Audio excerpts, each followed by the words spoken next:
MP government यानी कि मध्य प्रदेश शासन में स्वास्थ्य विभाग हेल्थ डिपार्टमेंट की परमानेंट, जी हाँ दोस्तों, परमानेंट अलग अलग पोस्ट पे आपकी एक वैकेंसी के डॉक्यूमेंट के वेरिफिकेशन का एक शेड्यूल आप लोगों का यहाँ पे जारी किया गया। यानी कि दोस्तों यदि आपका नाम शामिल है तो डॉक्यूमेंट वेरिफिकेशन दोस्तों आपको यहाँ पे कराना है।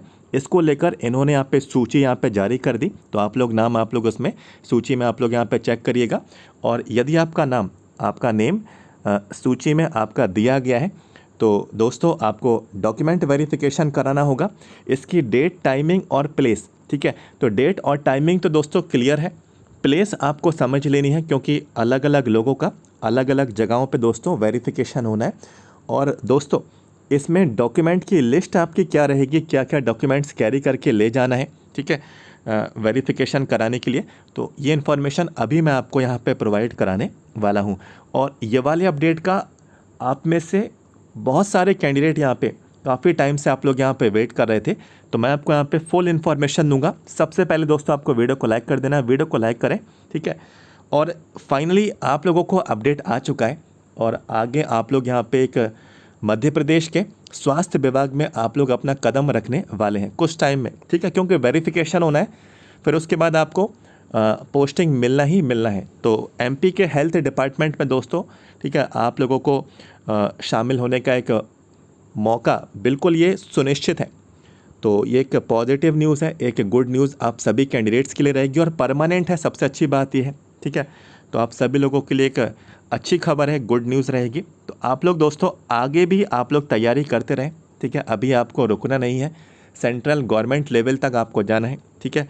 तो आप लोग आगे भी हमसे जुड़े रहें, हमारे अपडेट्स आप लोग यहाँ पे ज़रूर वॉच करें। ऐसा नहीं कि आपको ज्वाइनिंग मिल रही है, ठीक है, फिर उसके बाद आप लोग तैयारी छोड़ दें, आगे और भी बढ़ें, हमसे भी जुड़े रहें और इन्फॉर्मेशन हमारे थ्रू पाते भी रहें और हमारे द्वारा आपको जानकारी हमेशा मिली होगी, ठीक है। सब्सक्राइब करके रख लेना, सब्सक्राइब का बटन इस तरफ वीडियो के नीचे जाना है, ठीक है, इस तरफ वीडियो के नीचे जाना है, सब्सक्राइब कर लीजिए। आगे वैकेंसी आने वाली हैं, रेलवेज़ में वैकेंसी दोस्तों आने वाली हैं सेंट्रल गवर्नमेंट की, ठीक है। आप लोग हमारे चैनल को पहले से सब्सक्राइब करके रख लें। चलिए बढ़ेंगे दोस्तों हम लोग यहाँ पे इन्फॉर्मेशन की और डायरेक्टली वेबसाइट ओपन करते हैं। देखिए ये जो दोस्तों आप लोगों की वैकेंसी जो आपकी रिलीज़ की गई थी 2025 की थी, ठीक है, 2025 में मध्य प्रदेश में पैरामेडिकल का रिक्रूटमेंट आपका जारी किया गया था, ठीक है। आप लोग कंफ्यूज नहीं होना कि ग्रुप 5 की है, ग्रुप 5 की वैकेंसी दोस्तों आई थी आप लोगों की 2024 में, इससे पहले 2024 में आई थी, ये वो नहीं है। इसके बाद एक और वैकेंसी आई थी मध्य प्रदेश के स्वास्थ्य विभाग में, ये एमपी पैरामेडिकल वाली थी, ठीक है, ये 2025 की थी, ठीक है। इसमें इसी का ही अपडेट आया हुआ है और ये अपडेट वो भी मैं आपको बता दूंगा ये कब आया है, ठीक है। और अभी आप लोगों ने एग्ज़ाम दिया है ग्रुप 5 का, ठीक है, 26 में भी आप लोगों ने दे दिया, तो इसका आना बाकी है। और एमपी नर्सिंग ऑफिसर वाला भी आप लोग ने रिक्रूटमेंट दे दिया 2026 का, तो इसका भी आना बाकी है, ठीक है। रिजल्ट आएंगे दोनों के, ग्रुप 5 के भी और नर्सिंग ऑफिसर के भी, ठीक है। फिर आगे इसी तरीके से ये अपडेट्स भी आपको देखने को मिलेंगे, ठीक है। तो सभी लोगों को देखना चाहिए इन्फॉर्मेशन, कैसे इन्फॉर्मेशन जानकारी आती है, ठीक है। तो ये 2025 का आपका एमपी पैरामेडिकल का आपका रिक्रूटमेंट था, संचालनालय जो आपका विभाग था इनके थ्रू ये वैकेंसी आपकी रिलीज़ की गई थी और इनकी ऑफिशियल वेबसाइट पे ये अपडेट आया हुआ है। तो इस तरफ आपको व्यू ऑल का सेक्शन दिया है, मैं इस पर क्लिक कर देता हूँ। जैसे इस पर मैंने क्लिक किया, देखिए लिखा है रिक्त पदों की नियुक्ति हेतु निर्देश, तो 25 तारीख को, ठीक है, एक दिन पहले ही इन्फॉर्मेशन आई है। चलिए मैं इस पर क्लिक करता हूँ, नेक्स्ट पेज पर आता हूँ। इस पर आने के बाद यहाँ पे एक PDF फाइल है, मैं डाउनलोड करके ओपन कर लेता हूँ। तो बिल्कुल आप सभी लोग अपनी स्क्रीन पे देख सकते हैं, इस तरीके से दोस्तों ये इन्फॉर्मेशन ओपन होगी। टोटल 13 इसमें यहाँ पे पेजेस हैं, 13 पेजेस की ये पूरी एक PDF फाइल है। बहुत सारे कैंडिडेट्स के नेम्स इसमें इंक्लूड हैं। तो कौन कौन सी पोस्ट किए हैं, तो सबसे पहले वो जानकारी मैं आपको देता हूँ। देखिए इसमें मात्र फिजियोथेरेपिस्ट हैं, ठीक है, फिजियो वाले हैं, काउंसलर हैं, फार्मासिस्ट ग्रेड 2 हैं, नेत्र सहायक हैं, OT टेक्नीशियंस हैं, ठीक है। तो इन 5 अलग अलग पोस्ट पर ये पूरा कंबाइंड रिक्रूटमेंट आया था और फार्मासिस्ट की तो वैकेंसी बहुत अच्छी थी इसमें, ठीक है। हमने देखा ग्रुप 5 के 2026 के रिक्रूटमेंट में बहुत कम पोस्ट आई, लेकिन इससे पहले 25 में ये वैकेंसी को निकाल चुके थे। इस वजह से 26 में हमें बहुत ही कम वैकेंसी देखने को मिली। फिजियोथेरेपिस्ट की तो वैकेंसी 2026 के ग्रुप 5 में थी ही नहीं, ठीक है। और नेत्र वाली, ओटी वाली, ये भी ना के बराबर ही थी, क्योंकि ये वैकेंसी पहले आ चुकी थी 25 में, तो आई थिंक उन्हें ज़्यादा यहाँ पे इसकी ज़रूरत महसूस नहीं हुई। और 26 के रिक्रूटमेंट में ग्रुप 5 में हमें वैकेंसी देखने को नहीं मिली। बाकी जो कारण होगा तो वो मैं भी नहीं जानता और वो कोई बताएगा भी नहीं, ठीक है। लेकिन ये इसका एक मेन रीज़न हो सकता है। चलिए आगे इन्फॉर्मेशन की ओर बढ़ेंगे। तो इनमें दोस्तों ये जो पहला जो पेज है, ये वाला जो पहला पेज देख रहे हैं, इसमें सिर्फ ये जानकारी दी गई है कि इस जानकारी को, ठीक है, विभाग की वेबसाइट पर अपलोड करें। तो इन्होंने विभाग की वेबसाइट पर अपलोड कर दिया है। और दोस्तों देखिए, ये जितनी भी इन्फॉर्मेशन आई है, ठीक है, द्वितीय काउंसलिंग के अंतर्गत चॉइस फिलिंग के बाद, तो दोस्तों सेकंड बार, ठीक है, आप में से कई लोग पूछ रहे हो, एक सवाल होगा आपके अंदर कि कब आई। ये सेकंड बार चॉइस फिलिंग हुई थी, ठीक है। तो सेकंड बार जिन्होंने चॉइस फिलिंग की उन्हीं के नाम दोस्तों यहाँ पे। और चॉइस फिलिंग किस लिए होती है, इसमें आप लोग अपने ज़िले बताते हैं, डिस्ट्रिक्ट, कि कौन सा मनपसंद ज़िला है, कौन से नंबर पे आपको रखना है जहाँ पे आपकी जॉब अच्छी रहेगी, ठीक है। कोई भी प्लेस हो सकती है आपके घर के नियर बाई लोकेशन पे, ठीक है, या फिर आपकी मनपसंद प्लेस जो आपको लगता है कि आपकी जॉब अच्छी रहने वाली है। तो ये चॉइस फिलिंग करवाई जाती है इस वजह से, ठीक है। तो इस चीज़ का महत्व बहुत रहता है कि चॉइस फिलिंग देखकर करना चाहिए। और वही दोस्तों आपको अलॉटमेंट के तौर पे दिया जाता है कि यहीं पे जाना है, आपको काम करना होगा, यहीं पर नौकरी करनी है, यहीं पे आपको अपना वर्क करना है, ठीक है। तो चॉइस फिलिंग के बाद और दूसरी चॉइस फिलिंग के बाद दोस्तों ये अपडेट आया हुआ है, ठीक है। तो अब नेक्स्ट इन्फॉर्मेशन इसके नीचे दी गई है, ठीक है। यहाँ पे कुछ लिस्ट दी है, इसकी ओर ना बढ़ते हुए सबसे पहले हम यहाँ पे जो एक जानकारी है इसकी ओर आ जाते हैं, ठीक है। ये एक सूची है, ठीक है। यहाँ पे देख सकते हैं फिजियोथेरेपिस्ट है ना। तो और भी बेसिक डिटेल हैं, जैसे कि रोल नंबर दिया है, आपकी रैंक दी है, आपके टोटल मार्क्स दिए हैं, ठीक है। आपका पोस्ट कोड दिया है, तो पोस्ट कोड कौन सा था, आप लोग एग्ज़ाम देने गए थे, ठीक है। ठीक है, तो ये सब आपकी डिटेल्स हैं। नाम, पिता का नाम, डेट ऑफ बर्थ, ठीक है। एलिजिबल कैटेगरी, सिलेक्टेड आपकी कैटेगरी क्या रही, ठीक है। स्वतंत्रता या फिर आप लोग संविदा कर्मी थे, ठीक है, स्वतंत्रता बोल दिया, संविदा कर्मी एस के लिखा है। डिस्ट्रिक्ट कोड क्या है, सबसे महत्वपूर्ण जिला, सबसे महत्वपूर्ण जिला, तो कौन सा जिला है, तो डिस्ट्रिक्ट का नाम देख लीजिए, ठीक है। और अलॉटमेंट प्रेफरेंस, तो कौन से नंबर पे, ठीक है, आप लोगों ने चॉइस फिलिंग की होगी ना, तो कुछ नंबर पे, जैसे कि किसी ने देवास डाला होगा, किसी ने सीहोर, ठीक है, सीधी टीकमगढ़, शाहजहाँपुर, खंडवा, सीहोर, तो कौन से नंबर पे आपने कौन सा इसमें किया था, तो आपको इन्होंने बता दिया कि 1 नंबर वाला मिला है आपको, किसी किसी को 3rd नंबर वाला प्रेफरेंस मिला है, ठीक है। तो सबका अपने अपने मार्क्स के अकॉर्डिंग, कैटेगरी के अकॉर्डिंग और यहाँ पे सीट्स के अकॉर्डिंग, ठीक है, तो यहाँ पे इन्होंने अलॉटमेंट दिया है। इसके बाद इन्होंने इंस्टीट्यूट का कोड दिया, तो इससे तो आपको कुछ मतलब है नहीं वैसे, ठीक है। बाकी आपको नेक्स्ट इन्फॉर्मेशन देखनी है, ये इंपॉर्टेंट है, अलॉटेड इंस्टीट्यूट नेम, कौन से जगह पे आपको काम करना है, ठीक है। तो ये इन्फॉर्मेशन देख लीजिए, किसी को डिस्ट्रिक्ट हॉस्पिटल मिला है, ठीक है, किसी को सिविल हॉस्पिटल मिला है, किसी को कम्युनिटी हेल्थ सेंटर मिला है, तो ये कौन से ज़िले में मिला है, ये सारी जानकारी देख लीजिए। और अलॉटेड कैटेगरी क्या है, आपकी अलॉटमेंट की कैटेगरी क्या है, ठीक है। मैं हमेशा आपसे बोलता हूँ ना कि जो अनरिजर्व की ओपन सीट होती है, ठीक है, उसमें ओबीसी वाले भी एलिजिबल रहते हैं, एससी वाले भी रहते हैं, ठीक है, एसटी वाले भी रहते हैं, है ना। तो इसीलिए यहाँ पे आप लोग देखेंगे कि काफ़ी लोगों की जो कैटेगरी है, ठीक है, उन्होंने जो मेन उनकी कैटेगरी है, ठीक है, वो अलग होगी और सिलेक्शन की कैटेगरी अलग होगी। और ये सिलेक्शन की कैटेगरी क्यों अलग होगी, क्योंकि उन्होंने, ठीक है, अपनी कैटेगरी से ज़्यादा मार्क्स ऑब्टेन किए, इसीलिए उनको ओपन सीट के अंतर्गत बाकी की कैटेगरी में, या फिर हम लोग कहें अनरिजर्व की ओपन कैटेगरी में उनको सिलेक्शन मिला है, ठीक है। ऐसा होता है बहुत बार और ये काफ़ी बार हमें यहाँ पे देखने को मिला है ना। जैसे कि देखिए ये कोई कैंडिडेट है ओबीसी एक्स, ओबीसी के मेल हैं, लेकिन इनको यहाँ पे कौन सा मिला है, ठीक है, ओबीसी के मेल तो हैं, एक सेकंड मैं यहाँ पे एरो वाला, ठीक है, ईजिली यहाँ पे दिख जाए, ओबीसी के मेल हैं और फाइनली यहाँ पे इनकी सिलेक्शन की कैटेगरी देखिए, अनरिजर्व से इनको सिलेक्शन मिला है। ओबीसी के हैं लेकिन इनको अनरिजर्व से क्यों मिला, क्योंकि इन्होंने ओबीसी का कट ऑफ तो यहाँ पे निकाला ही निकाला, अनरिजर्व का भी यहाँ पे इन्होंने मार्क्स को क्वालिफाई किया, ठीक है, तो इन्होंने अनरिजर्व की कह सकते हैं, अनरिजर्व की ये एक सीट ले गए, ठीक है, और ओबीसी की इन्होंने एक सीट बचा ली, किसी एक कैंडिडेट को ओबीसी में इसका फ़ायदा मिल गया होगा, पीछे जो सबसे लास्ट कैंडिडेट होगा, ठीक है, तो उसको ये फ़ायदा मिल गया होगा। तो यही होता है दोस्तों, ठीक है। तो मैंने बताया कि कंपटीशन इस कदर है, आप लोग हमेशा बोलते भी हैं कि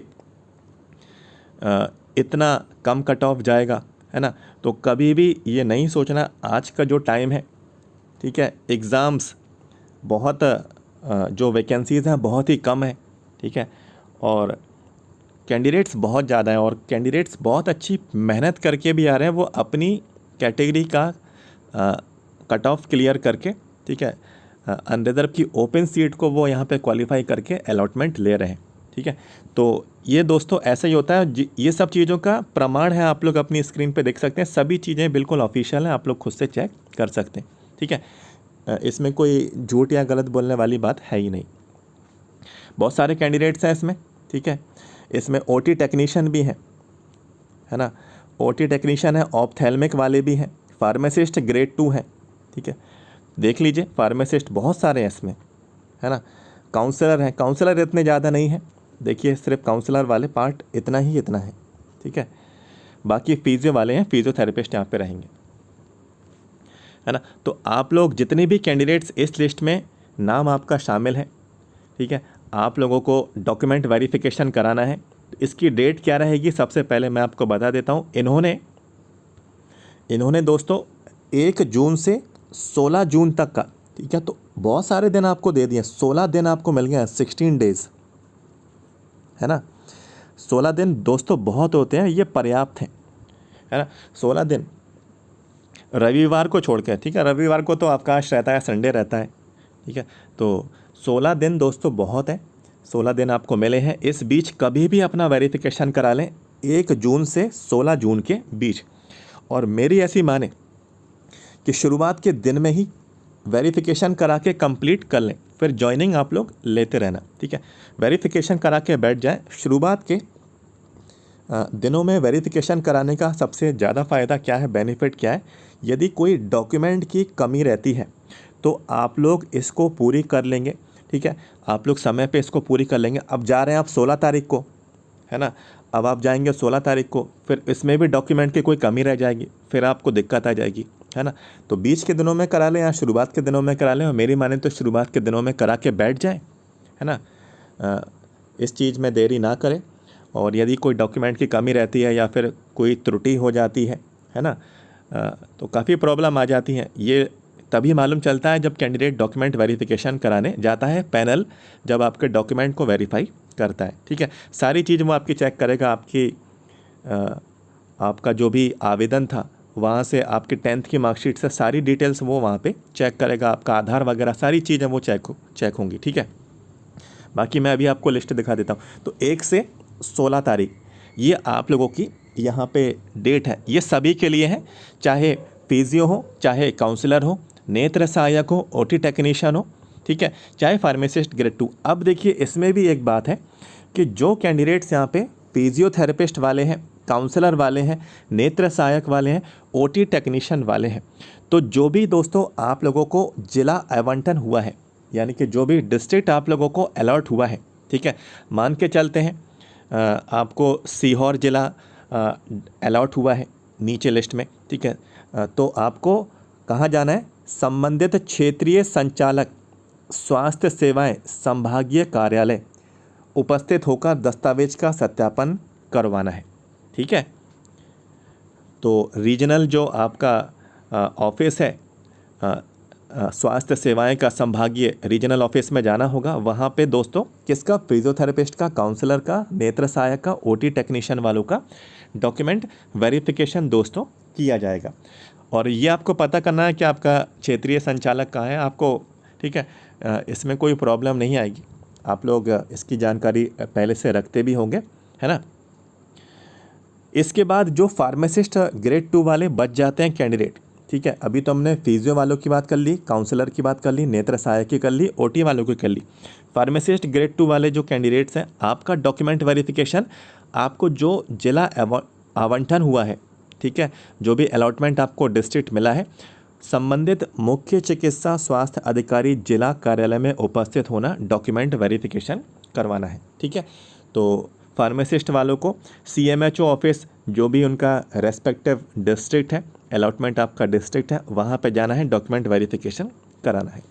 इसके बाद देख लीजिए कौन कौन से डॉक्यूमेंट्स की लिस्ट है, ठीक है। मेरिट सूची में चयनित अभ्यर्थियों को प्रस्तुत किए जाने वाले दस्तावेजों की सूची निम्नलिखित अनुसार है। देख लेते हैं कौन कौन से हैं। तो 2 passport size photo, coloured photo ये होना चाहिए, ठीक है। निम्नांकित मूल प्रमाण पत्रों तथा प्रमाण पत्रों की स्वयं द्वारा सत्यापित फ़ोटोकॉपी। तो जो भी डॉक्यूमेंट्स हैं, ओरिजिनल और फ़ोटोकॉपी दोनों फॉर्म में आपको चाहिए।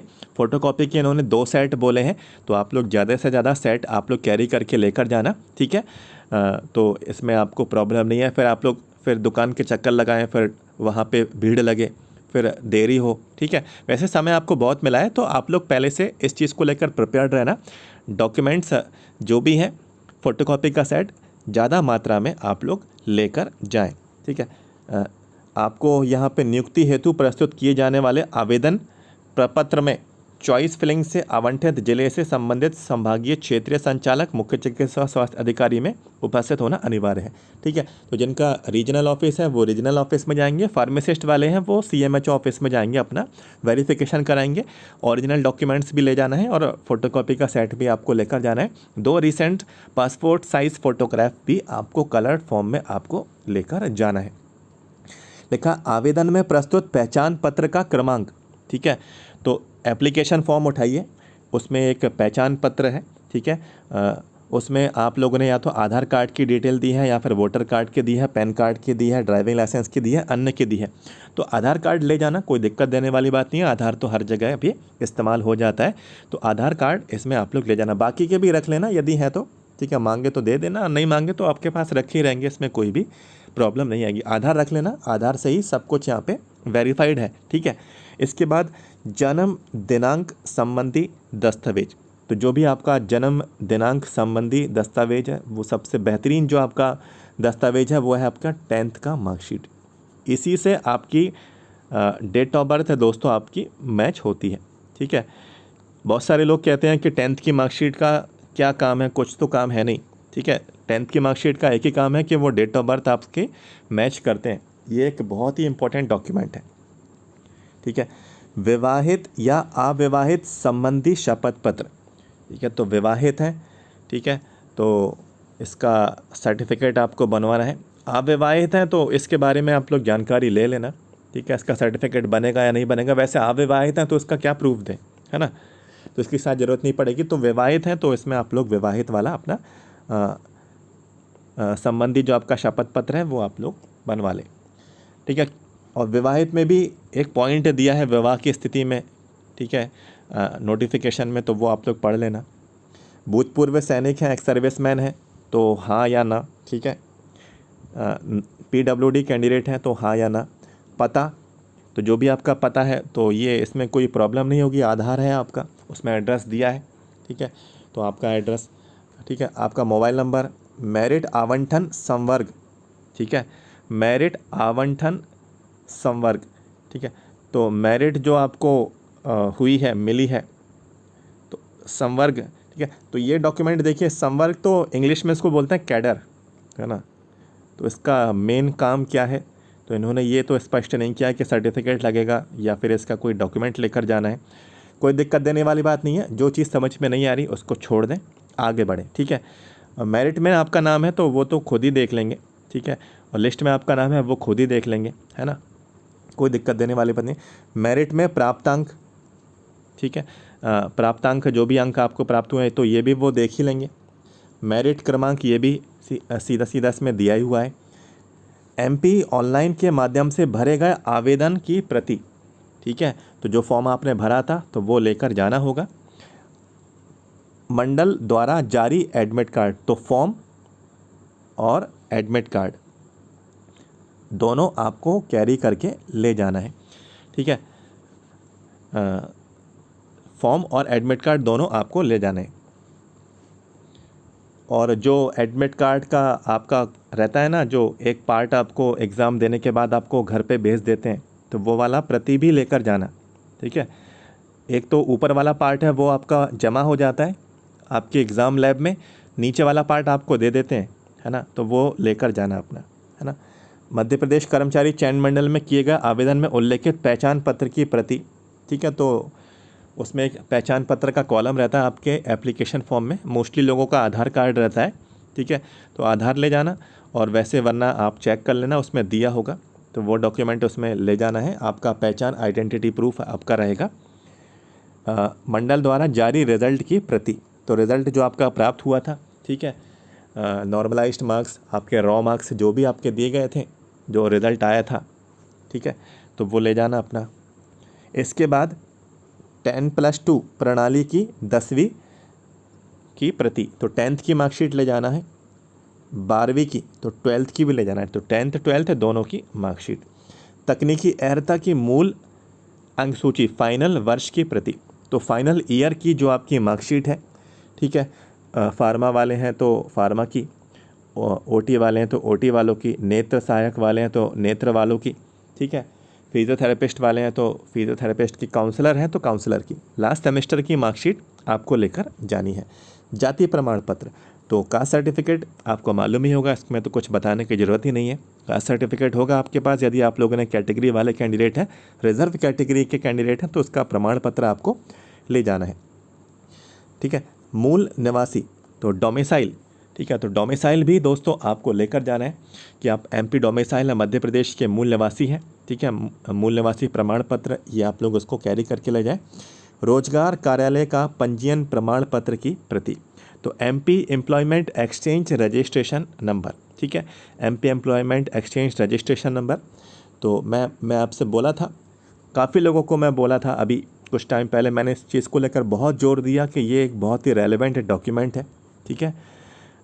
इसको बनाने में काफ़ी प्रॉब्लम भी आई। अभी रिसेंट में नर्सिंग ऑफिसर के फॉर्म भरवाए गए, रिसेंट में एमपी हॉस्पिटल असिस्टेंट के फॉर्म में भी ये नंबर फिल हुआ, और अभी कुछ टाइम पहले वन रक्षक, ठीक है, उसमें भी शायद ये नंबर अपलोड हुआ था, ठीक है। 3 चीज़ें इसमें अपलोड हुई थी, रोज़गार जिला और रोज़गार नंबर और दिनांक, ठीक है। तो एक ये बहुत ही इंपॉर्टेंट डॉक्यूमेंट है, तो ये लेकर जाना है, तो आपका ये अपना ले जाना, ठीक है। रजिस्ट्रेशन काउंसिल मध्य प्रदेश का जीवित पंजीयन प्रमाण पत्र, तो काउंसिल का जो भी आपका रजिस्ट्रेशन है, फार्मा वाले हैं तो फार्मा का, फार्मा काउंसिल का, ठीक है। ऐसे ही पैरामेडिकल का है तो पैरामेडिकल वाला लेकर जाइएगा, जो भी है आपका आपके पोस्ट के रिगार्डिंग। ईडब्ल्यूएस वाले कैंडिडेट हैं तो ईडब्ल्यूएस का प्रमाण पत्र आपको लेकर जाना होगा। पीडब्ल्यूडी है यानी कि दिव्यांग कैंडिडेट है तो उसका भी सर्टिफिकेट ले जाना है। एक्स सर्विसमैन है तो उसका भी सर्टिफिकेट आपको लेकर जाना है। संविदा कर्मी है, संविदा कर्मी है, ठीक है, तो इसका आपको कार्य करने का प्रमाण पत्र की प्रति ले जानी है, ठीक है। संविदा का एक्सपीरियंस काउंट होता है 5 ईयर का, ठीक है, तो वो रहता है, तो उसका एक्सपीरियंस आपको लेकर जाना होगा, इसका प्रमाण पत्र, ठीक है। संविदा कर्मचारियों के विरुद्ध कोई न्यायालय, आपराधिक, विभागीय जांच प्रकरण आदि नहीं होने के संबंध में शपथ पत्र गोपनीय चरित्र वाली 5 वर्ष की, ठीक है। तो ये एक आपका कह सकते हैं शपथ पत्र रहेगा, एनओसी कह सकते हैं या फिर कह सकते हैं शपथ पत्र, तो ये बनवा लें, संविदा कर्मचारी हैं तो संविदा वालों के लिए है ये।